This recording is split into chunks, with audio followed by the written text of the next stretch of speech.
BlockShow Singapore 2019. I'm here with Nakagawa. This man right now is going to talk to us about exchanges, finding out what the differences that he has with the other exchanges that we've heard about. Forget about that right now. We're going to focus. Please say hi to the D-Live Nation, yo. Hello, guys. And tell them a little bit about yourself and your background. So I work with Monex Group. We run an online brokerage business, but also we own a crypto business in Japan called Coincheck. Okay. It was the exchange that was hacked, 500 million of NEM tokens back in 2018. Mm-hmm. We also have a subsidiary in the US which will be launching a crypto trading platform imminently. I love that, exactly. Asterisk. Exactly. Right there. So we run both. Obviously, our brokerage business is regulated, okay, but we also run regulated crypto business. Oh, tell me about the regulated. Right. How cumbersome was it to go through the regulation? Is there any bits of advice you can offer the world on that treacherous landscape that you engaged in? Regulation sounds horrible. Right. If you're a young company, a startup, you're trying to disrupt the industry, it sounds like a huge hurdle, but it's not. I think, for example, like building a business is much more difficult than complying with regulations. Okay. Right. I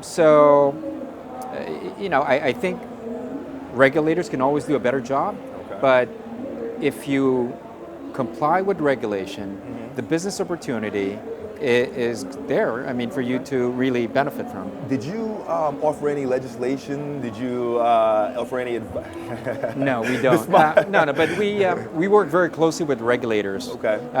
Because we did acquire this crypto exchange that was hacked. Okay. We acquired them after the hack, and we were expected to be very proactive in our dialogue with the regulators. So we haven't proposed any legislations, but we were working very closely and had very proactive dialogues with the regulators. That's fantastic to hear, and it's fantastic to hear that they were so supportive. Oh yeah, no, so the regulator's job is not to really kind of like promote any businesses. Their main focus is to protect investors, right, the consumers. Right. But I think that they also are mindful that this is a very young technology, nascent industry that they don't want to kill as well, right? So, I think building trust with the regulators, okay, having a very direct, open dialogue is actually doing good for the industry in the long run. Short term, it seems like a hurdle, but once you overcome that, I think it's good for everybody. It truly is. So let's talk about the opportunity of you acquiring this asset that had some challenges. Oh yes, How were you overcoming those challenges besides the regulators? Yes, so crypto business was started to be regulated, I believe it was in April of 2015, properly. And it was growing, but crypto back then was meant to be a means of payment. Right. Remember, that was going to replace the banking, wiring, and everything? No one did that. Everyone was into crypto investing or trading. I think the regulators were a bit overwhelmed by how it was developing. Mm-hmm. The hack itself probably gave, and we were able to give back most of the money to the investors who were affected. Yeah. So the regulators kind of like took that as a good pause, used that kind of like incident to take a pause, mm-hmm, and kind of like reconsider how it should be properly regulated. Okay. So they're revising the regulation effectively as of April next year, which would basically split the function of crypto regulations into payments and trading. So okay, yeah. I think the whole incident made the regulators rethink how they want to regulate it. Mm-hmm. They wanted a financial institution to run crypto exchanges, to have a more a dialogue that would kind of like it's a better marriage in that respect. Yes. Absolutely. And I don't know who would disagree in that respect. Exactly. So It's a lot. Cybersecurity. Yes. Oh, it's never ending. I can't imagine you on a daily and week what your day-to-day must be like with the thoughts of cybersecurity. I know it's a nightmare. I mean, it's something that technology advances every day. Right. The dark side of technology always also improves Overnight. every day. Right? So, I mean, we think we've invested a lot in terms of like securing our assets for our customers, but it's not bulletproof, right? Right. So we constantly have to invest in this field.